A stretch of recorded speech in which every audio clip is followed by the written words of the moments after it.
Hello everyone, a very warm welcome to you. My name is Nick, we're on the ZXspectrum 48K as this rather nice music plays. This game is called Seahawk, published by Atlantis Software in 1999. It's a 2D horizontal scroller where you control a plane and you've got missions each time. You've got to take out various armaments, could be like a ship, an airship or a base or something like that. Now it's over 2 levels, but to get to the second level you need to complete the first one, surprise there, and it will give you a code. So first of all, our target is a gunboat.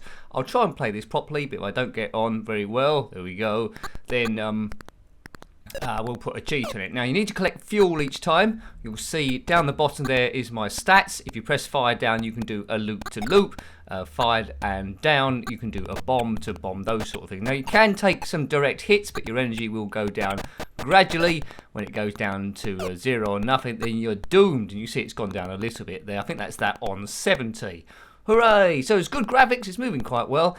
Although my plane is a bit similar. Oh, I got blown up there, so that wasn't the energy. My energy is, my ship's a bit similar to the enemies, which I'm finding it a bit hard. Maybe it blows up down every 2, perhaps.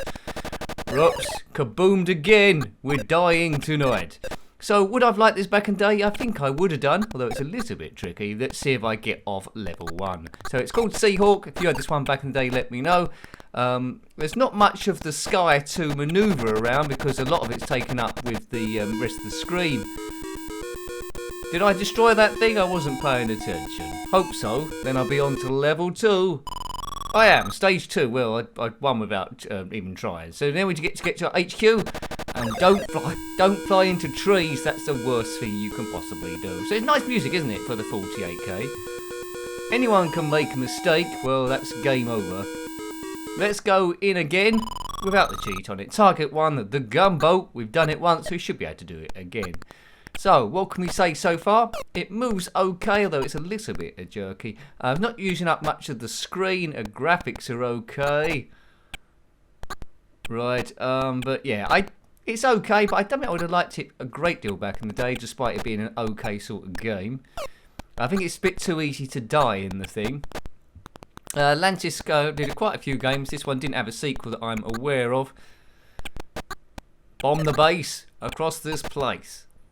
Yes, so I don't think I'm going to complete this game. It's never a complete walkthrough. It's just showing you what the game would have felt like on your first or second go, and trying to get a bit of an idea of would you have been disappointed as a kid if you got it for Christmas or your birthday, or even saved up your pocket money, or would you have loved it, or would you persisted with it and played it quite a few times. I would have played it as a curio. I suppose it's in the same sort of category for me as flying. What's that yellow airplane? Flying fox, is it? Flying shark, that's it. Flying shark, one of those two anyway. It's called one of those two. I get it mixed up with the tropical fish, but I think flying shark is the name of the game. Right. Go, go, go. Right, some fuel there. I don't know if it's worth picking up that fuel. Maybe we can just ignore it, but we're out of bombs almost. And I've blown up, but then that gives us all the bombs back, I think. Fly, fly, fly. I'd have liked the airplane to maybe be yellow, different from the enemies. It makes it a little bit tricky to see where you're going. But it's a 2D scroller. It's flip screen. Well, I say it's a scroller. It's not really, is it? It's flip screen, which is a bit unusual for an airplane game. And I think that's what makes it too difficult, actually. Going from one side to another. If it's scrolled with it, you see what's coming up. You've got to keep your wits about you as soon as you go off the screen. And I've kaboomed again. Right, I think we'll put a cheat in this time. We'll put a cheat in for infinite lives, just so we can see a few stages. Well, a few levels within stage 1. So you can do it on the keyboard, QAOP&M, that's quite sensible. Or you can do the joystick as well. I'm doing it on keys. I like that font there of Seahawk, that's pretty good. Stage 1, target the gunboat. Now it doesn't say in the instructions why we're attacking these people, what their beef is, but I presume they must be evil and they must all die. When it comes to these ones, I think it works better as a scroller. I think silkworms are quite a good example there. Yeah, the more I play it, the more I keep wondering why they've done it as flip screen. That's very unusual. A horizontal flip screen shooter, very weird. Maybe because the graphics are so detailed, it would have been a bit tricky to scroll it at the same time. If you know why, then let me know. A few coders, a few gamers game designers watch this channel, so let me know what you think. Why didn't they do this as a scroller, do you think? Maybe it would have used up too memory on 48K. Sounds aren't too bad, I suppose. I do like that loop-to-loop animation, although it's rather pointless. I don't know why you'd use that loop-to-loop as gameplay. Right, let's bomb this thing. Whoops. It's not blowing up. Why isn't it blowing up? The boat's not blowing up. Maybe the poke's not letting me blow it up. Oh, man. Right, let's go out to sea. Don't know how far we can go out to sea. Probably forever. Yeah, this isn't going anywhere. We're going to have to come back. Well, we're going to run out of fuel. Maybe turn the poke off for a second and then bomb that thing again. See if that makes any difference. Right. Oops. Yeah, turn the poke off and you die, though, unfortunately. Come on. Just blow up. Oh, what? Maybe it's all gone a bit wrong. It's going to give you an adventure. Whether we go off the screen and back on again, maybe that'll work it out. Give it a chance to reload.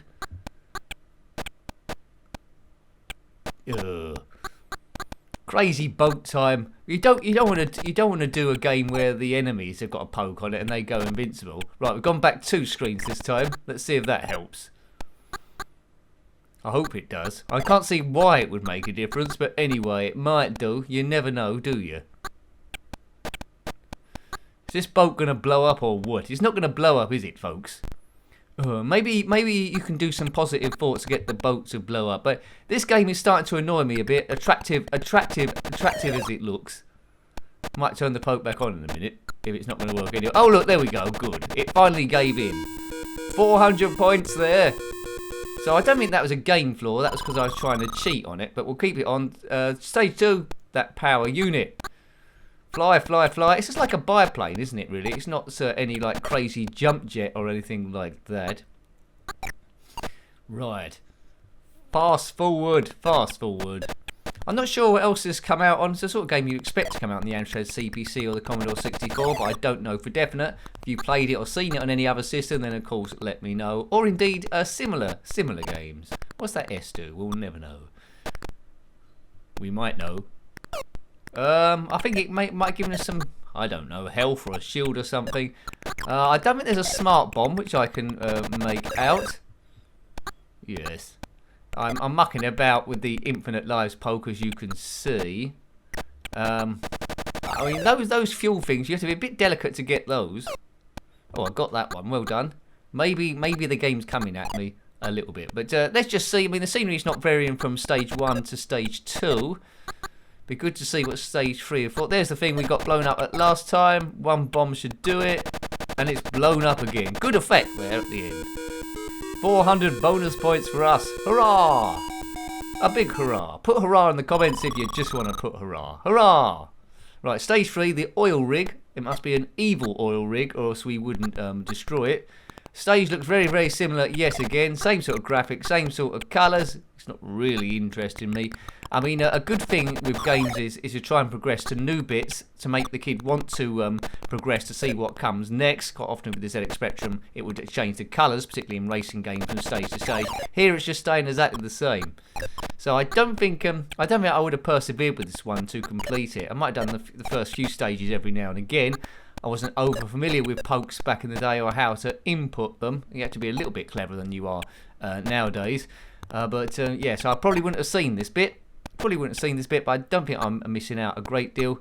It's a fairly good game. It's got some good elements to it, but it's just not ticking boxes in my brain for gameplay. But I can see how people would have liked it, but it wouldn't have been one of my go-to games. That is for sure. But it's good seeing everything.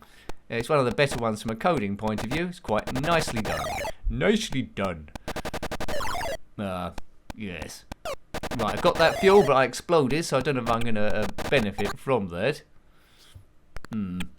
Practice makes perfect. There's an oil rig there. Or is it a rocket on the middle of an oil rig? It's not very far out to sea. They could probably have done some piping instead. I don't know why we're blowing up an oil rig. And it's blown up. Goodbye, evil oil rig. According to this, there's 4 stages in each level. This time we've got to destroy a Zeppelin. That's not going to take much destroying. You could probably just throw a dart at it, couldn't you? Lift off. Yes. Right, I just want to get off the screen as quickly as possible now, really. Boom. Yeah. Gameplay isn't quite there for me, but there's a lot moving on screen at the same time. It's doing all its own thing. So impressive coding, good graphics, sound is good. Why isn't it coming together as a playable game then for me? I do not know. I can't answer that. I can't answer that. I just don't know. Loop to loop. He's just showing off now. A bit of loop to loop magic. Hold the fire button down. It's quite easy to bomb in error as well when you try and go down the screen, as I just did there. Right, almost there. Surely it must be there. I sound like Luke Skywalker, one of those guys on the trench run. Almost there. I think it was Green Leader, wasn't it? Almost there. Negative. It didn't go in. It impacted on the surface. Oh no, you wally. We have to leave it to Luke Skywalker then. He was never in a biplane though, was he? He was never in a biplane. There it is. That's the end of that.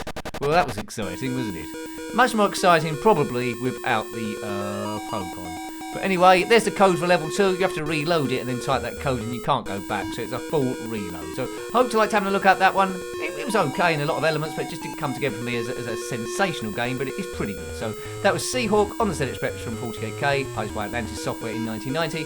Got any comments about this one, similar games, or anything retro, then please put that below. You're always more than welcome. Until next time, take great care of yourself and have very fun. Goodbye. Goodbye.